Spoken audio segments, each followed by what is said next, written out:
muna tayo. Wala tayong pasok ngayon. Piniliyok muna ni boss. Wala na rin akong pahinga. Work na work eh. Di ba? Alis muna tayo. Yan.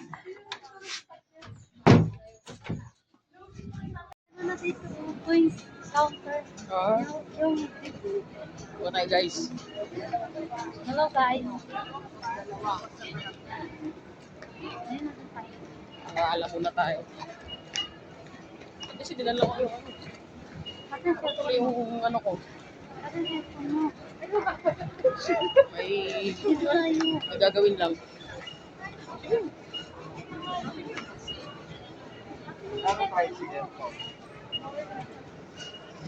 Muna tayo ng para mabilis tayo makakuha ng ano ni boss. Kung wala tayo na ito, wala pa sa family ko dyan, baka alam niyo na kung saan yun ako bibigyan. Ito.